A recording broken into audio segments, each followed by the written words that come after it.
Welcome to the Bible Book Club. Now, some of you have asked if you can give to the podcast, and for the first time ever, the answer is yes. Bible Book Club is officially a nonprofit, and you can give to it. So, what are you giving to?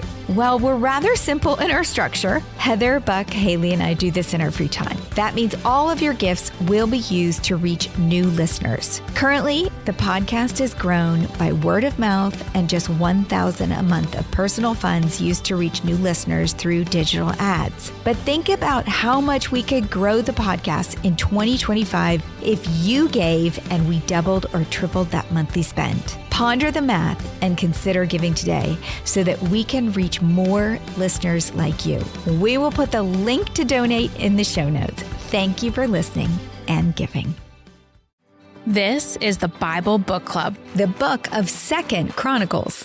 Welcome to the club.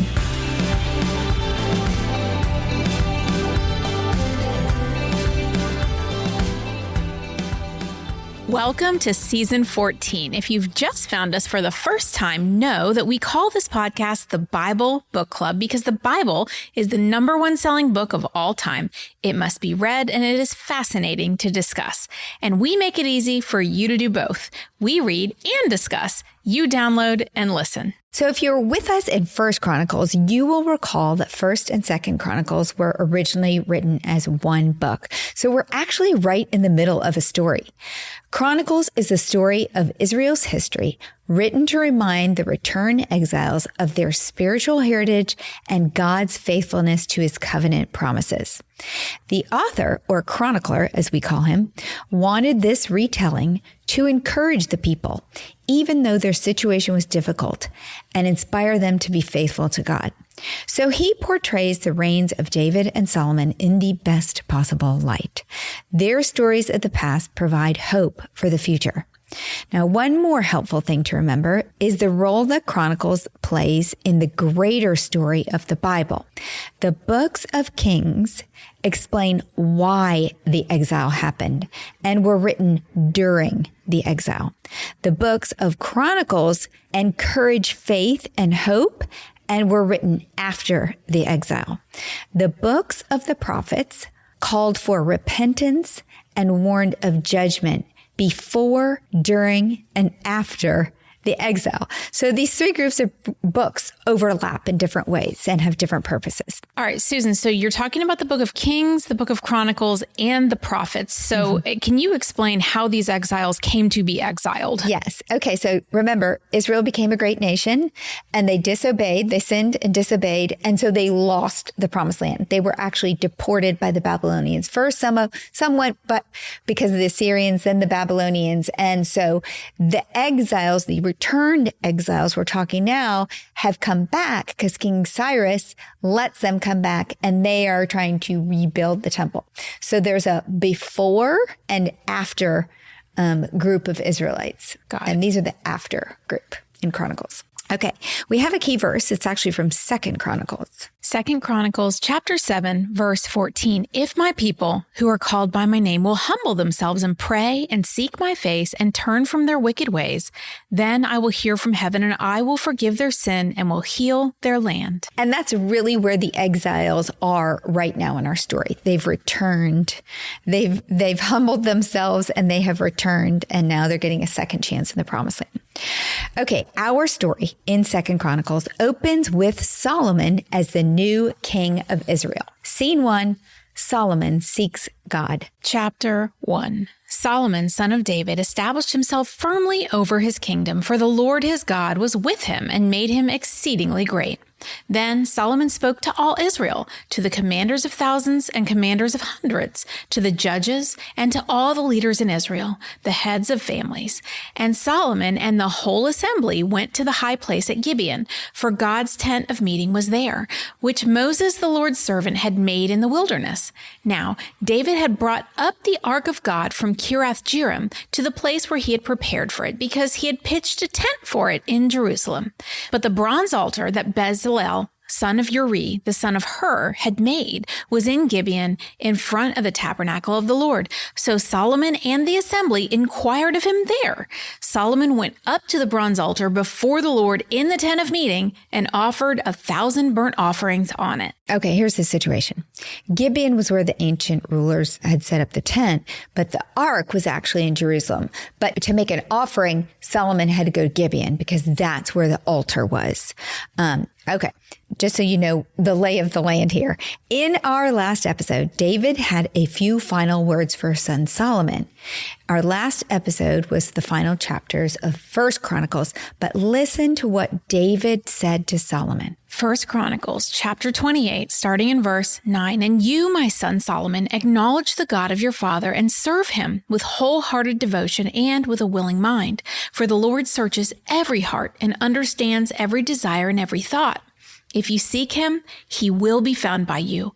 But if you forsake him, he will reject you forever. If you seek him. In this chapter, Solomon does exactly what David had commanded. He gathers all Israel. Then he marches them up to the tent of meeting at Gibeon. As I said, Gibeon was the old place of worship, so established by their forefathers and was soon to be replaced by the temple that Solomon was going to build. But to offer, he had to go to Gibeon. Then he publicly inquires of the Lord and makes 1,000 burnt offerings. He seeks the Lord because David had said, if you seek him, you will find him. The word inquire or seek is a theme word in Chronicles. It denotes a quest of faith to discern God's will. The propensity to inquire of God or seek him is a measure of faithfulness of the kings or leaders of Israel. Remember, way back in 1st and 2nd Kings, we saw that Saul stopped seeking or inquiring, and he failed as a king. Solomon's heart is clearly in the right place, and he is on the right track as a king and as the first son of the Davidic covenant to inherit the promise. Something for us to ponder. Is our propensity to inquire or seek God still a measure of faithfulness today? The answer is yes. And I am convicted by that thought. A question I asked myself was when I was writing this is, well, Susan, are you inquiring of the Lord first before you inquire of others?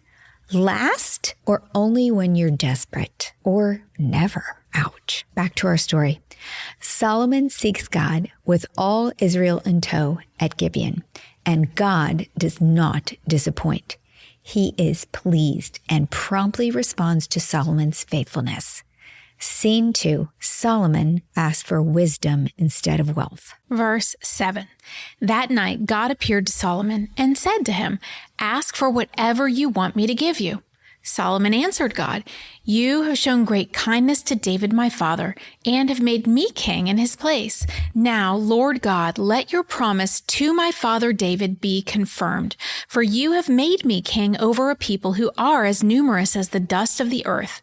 Give me wisdom and knowledge, that I may lead this people, for who is able to govern this great people of yours? God said to Solomon, since this is your heart's desire, and you have not asked for wealth, possessions, or honor, nor for the death of your enemies, and since you have not asked for long life, but for wisdom and knowledge to govern my people over whom I have made you king, therefore wisdom and knowledge will be given you.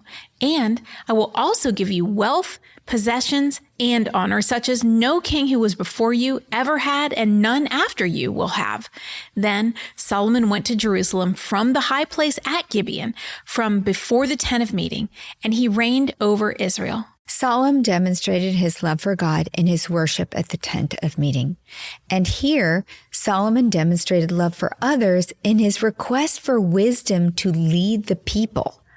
Love God, love people, love life. This is what we discussed in our last episode. Isn't this what we have been taught to do by Jesus, the final king from the line of David? Listen to what it says in Matthew. Matthew 22, verse 36. Teacher, which is the greatest commandment in the law? Jesus replied, love the Lord your God with all your heart and with all your soul, and with all your mind. This is the first and greatest commandment. And the second is like it. Love your neighbor as yourself. And the law and all the prophets hang on these two commandments. Love God first, love people second. All the law and the prophets hang on these two commandments. From Moses to David to our next books of Ezra, Nehemiah, and on and on. All hang on these two simple commandments. If we get these right, we live a righteous life. If we get these wrong, none of our other actions will make up for it.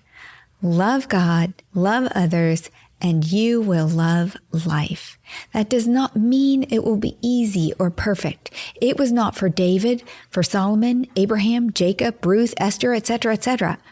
But to live life in the will of God is to live in peace despite the seasonal storms. 2 Chronicles chapter 1, continuing in verse 14. Solomon accumulated chariots and horses. He had 1,400 chariots and 12,000 horses, which he kept in the chariot cities and also with him in Jerusalem. The king made silver and gold as common in Jerusalem as stones, and cedar as plentiful as sycamore fig trees in the foothills. Solomon's horses were imported from Egypt and from Kew. The royal merchants purchased them from Kew at the current price. They imported a chariot from Egypt for 600 shekels of silver and a horse for 150. They also exported them to all the kings of the Hittites and the Arameans. Solomon put others ahead of wealth, and God rewarded his right priority. Because he asked for wisdom instead of wealth, God gave him wisdom and wealth. That wealth was used for God's glory, and Solomon, son of the famous King David, became famous in his own right. So famous, we will see that people came to learn about the God of Solomon from distant lands. The lesson to learn from Solomon is simple. Start with God. Before making decisions, go to God first. Seek him. Then think beyond yourself. What is best for others, not for myself? Then be humble and open. Accept God's response, whatever it is. Lastly, seek wisdom over wealth, or, in other words, God's will over your will. Note, the acquisition of the chariots and horses is problematic in the story. We discussed this back in Kings 2.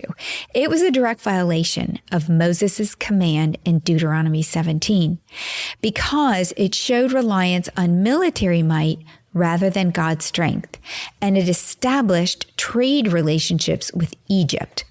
But some believe it may have been acceptable by this time because Solomon was establishing Israel as a power for peace. The chronicler does not present it as sinful. However, we're going to see that the accumulation of horses and wives, which were all forbidden in Deuteronomy 17, contributed to Solomon's spiritual decline and actually even the kingdom's division. I'm going to get into it later in this episode.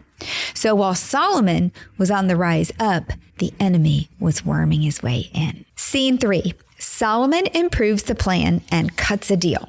Now, one would have thought, based on all that David provided prior to his death for the temple, that Solomon would have been ready to break ground without any other assistance. But Solomon is a masterclass in wisdom. And because God has increased Israel's wealth, Solomon's vision for the temple may have grown. Solomon wants the best for the one that he and his father David loved most, the Lord. So Solomon puts his wisdom to work and phones an old friend. He needed King Hiram's legendary craftsmen and Lebanon's towering cedars, things that Israel simply didn't possess. 2 Chronicles chapter 2. Solomon gave orders to build a temple for the name of the Lord in a royal palace for himself. He conscripted 70,000 men as carriers and 80,000 as stonecutters in the hills and 3,600 as foremen over them. Solomon sent this message to Hiram, king of Tyre. Send me cedar logs, as you did for my father David when you sent him cedar to build a palace to live in. Now I am about to build a temple for the name of the Lord my God, and to dedicate it to him, for burning fragrant incense before him, for setting out the consecrated bread regularly, and for making burnt offerings every morning and evening, and on the Sabbaths, at the new moons, and at the appointed festivals of the Lord our God. This is a lasting ordinance for Israel. The temple I am going to build will be great, because our God is greater than all other gods. But who is able to build a temple for him, since the heavens, even the highest heavens, cannot contain him? Who then am I to build a temple for him, except as a place to burn sacrifices before him? Send me, therefore, a man skilled to work in gold and silver, bronze and iron, and in purple crimson and blue yarn, and experienced in the art of engraving, to work in Judah and Jerusalem with my skilled workers, whom my father David provided. Send me also cedar, juniper, and algum logs from Lebanon, for I know that your servants are skilled in cutting timber there. My servants will work with yours to provide me with plenty of lumber, because the temple I build must be large and magnificent. I will give your servants the woodsmen who cut the timber, 20,000 cores of ground wheat, 20,000 cores of barley, 20,000 baths of wine, and 20,000 baths of olive oil. Hiram was the powerful king of the Phoenician city-state of Tyre. He had an established friendship with King David before Solomon's reign. He had supplied cedar and skilled workers for David's palace. Now, Hiram was a shrewd businessman who controlled the eastern Mediterranean's most important trade routes and the access to Lebanon's legendary cedar forests. On top of his rich resources, he possessed the ancient world's finest craftsmen and seafaring expertise. He was a good friend to have, and more of a business partner to Solomon than a political alliance. Verse 11. Hiram, king of Tyre, replied by letter to Solomon, "Because the Lord loves his people, he has made you their king." And Hiram added, "Praise be to the Lord, the God of Israel, who made heaven and earth. He has given King David a wise son, endowed with intelligence and discernment, who will build a temple for the Lord and a palace for himself. I am sending you Hiram Abi, a man of great skill, whose mother was from Dan and whose father was from Tyre. He is trained to work in gold and silver, bronze and iron, stone and wood, and with purple and blue crimson yarn and fine linen. He is experienced in all kinds of engraving and can execute any design given to him. He will work with your skilled workers and with those of my lord David, your father. Now let my lord send his servants the wheat and barley and olive oil and wine he promised, and we will cut all the logs from Lebanon that you need, and will float them as rafts by sea down to Joppa. You can then take them up to Jerusalem." Solomon took a census of all the foreigners residing in Israel after the census his father David had taken, and they were found to be 153,600. He assigned 70,000 of them to be carriers and 80,000 to be stonecutters in the hills, with 3,600 foremen over them to keep the people working. Like I mentioned, Hiram was a shrewd businessman. He accepted the facts, and the fact was that David and Solomon had prospered because of their God. Therefore, Hiram respected David and Solomon's God. Unfortunately, his respect didn't lead to faith. Like the nations around them, what worked for David and Solomon was their God, not his. The deal he created with Solomon was simple. Israel traded wheat, barley, olive oil, and wine for cedar, skilled labor, and craftsmanship. Solomon also hired 70 to 80,000 Lebanese workers for the temple project. And in the end, both kingdoms benefited, until Israel didn't. The relationship became problematic when it got personal. Solomon married many foreign wives, including some Sidonian women. Sidon was a major city in Phoenicia. And in 1 Kings, we learned that 1 Kings chapter 11.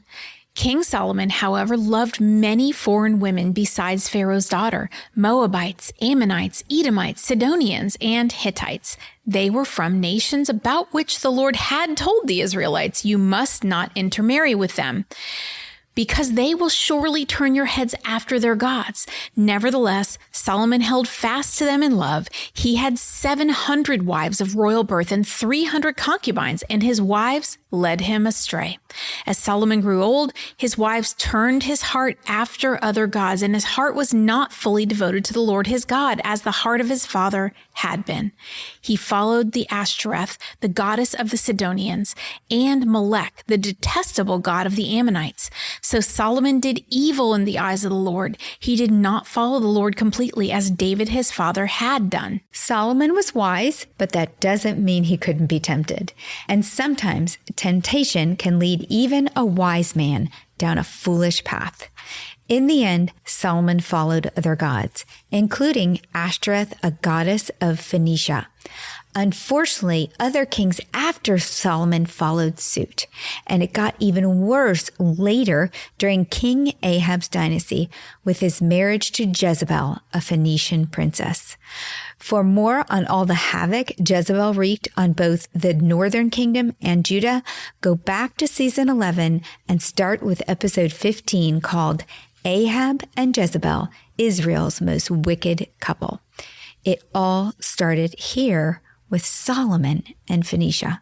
But this sin of Solomon and others will not be covered in Chronicles.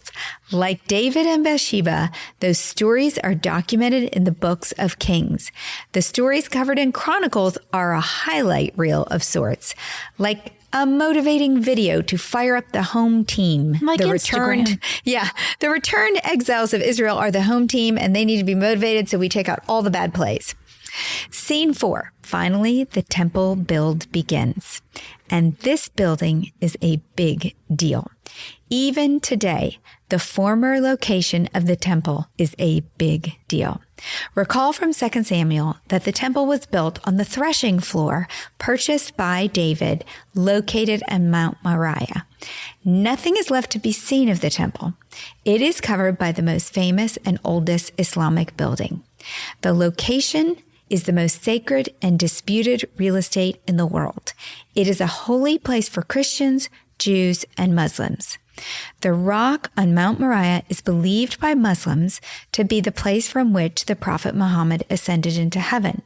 The dome of the rock, that shrine that's built on top of it, is a shrine that was completed in 692 and completely covers the rock. Muslims also consider Abraham a prophet. However, instead of Abraham sacrificing Isaac on this rock, the Quran suggests Ishmael was the sacrificial son. Now, the Jews also regard the location of the stone inside the dome of the rock as the holiest place on earth, because it is where Isaac was almost sacrificed, and it is the site of the Holy of Holies in Solomon's temple, where the Ark of the Covenant sat. Because Muslim authorities have refused to permit Jews prayer on the Temple Mount, the Jews developed a custom of praying near the Western Wall.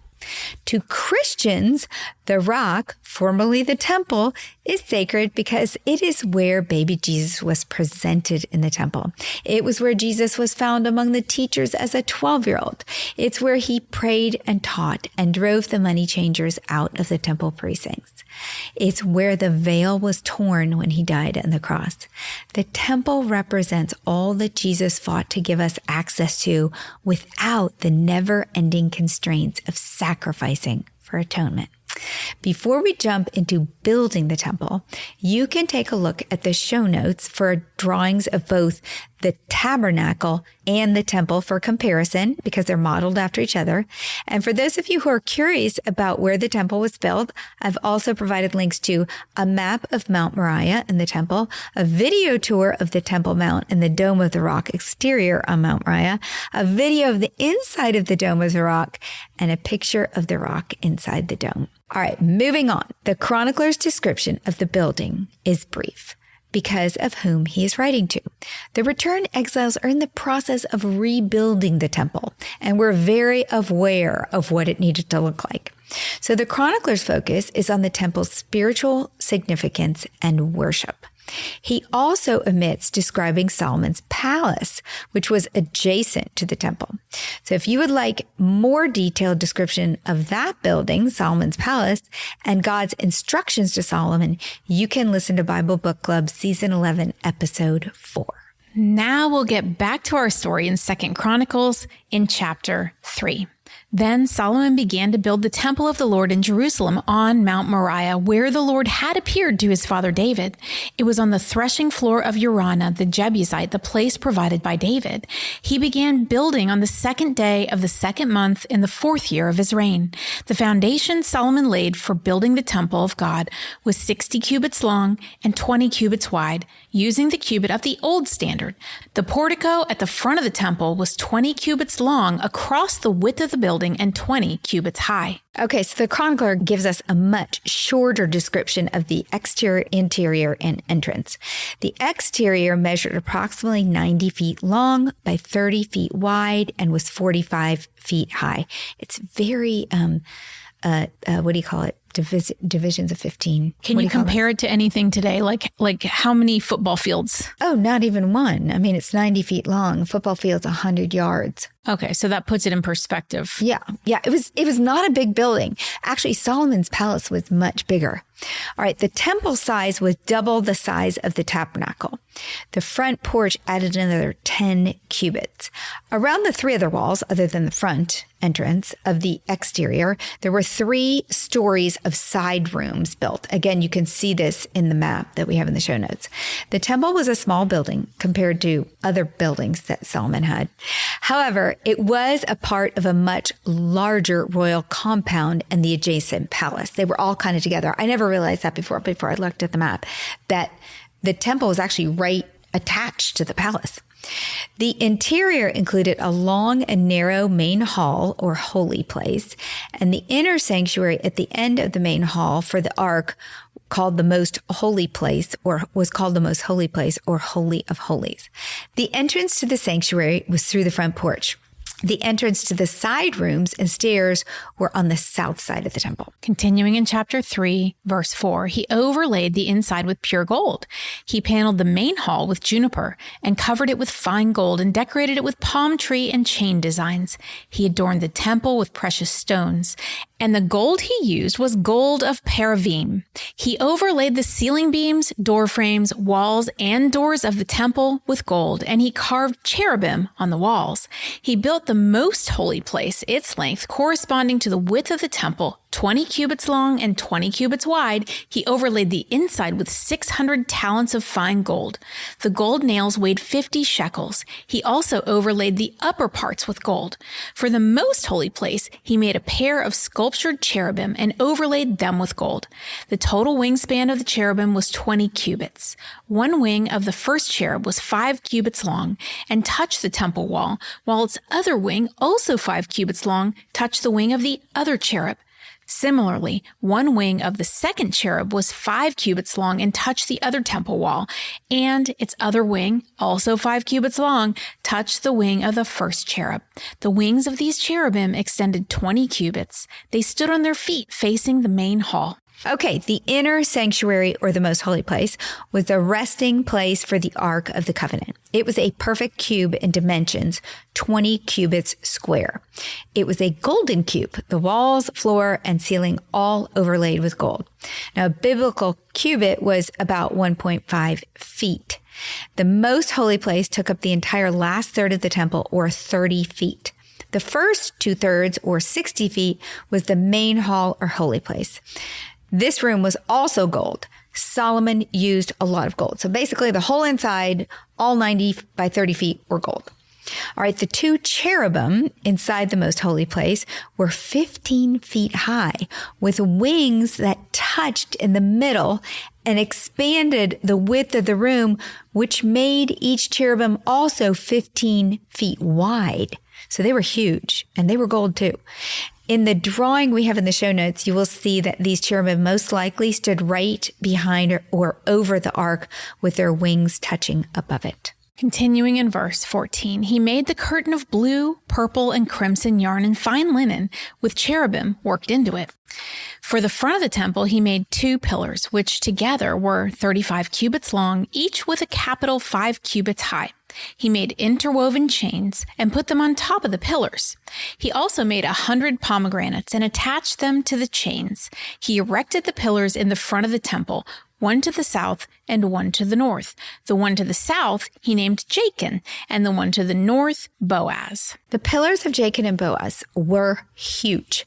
From 1 Kings, we learn that each pillar was about 6 feet wide and had a capital on top that made the entire pillar 34 feet tall. The capitals were in the shape of lilies decorated with tightly woven chainwork in a net pattern and lots of pomegranates. The pillars' names have meaning. Jachin means he will establish. Boaz means in him is strength. When combined, they send a message or prayer that God will establish his people or the line of David, and he is the strength of the nation and its king. So because I'm getting confused since all of these books of Chronicles jump around in time, is the pillar of Boaz named after our Boaz in Ruth, or is Boaz in Ruth named after this pillar? No, David came after Boaz. So Solomon came after David. So yes, it's probably named after our Boaz. Our Boaz in Ruth. Yes. Got it. Yeah. Now, nothing about the temple was without purpose or a historical coincidence. In the divine placement of the temple on Mount Moriah, God connected the temple to his covenant with Abraham and later with David and Solomon. It is the spot where God saved Isaac and the spot where God saved David and his line from the plague. Mount Moriah is a place tied to obedience, faith, and redemption. In our next episode, Solomon will complete David's dream, and the people will hold their breath to see if Solomon can successfully get the ark inside without anyone dying.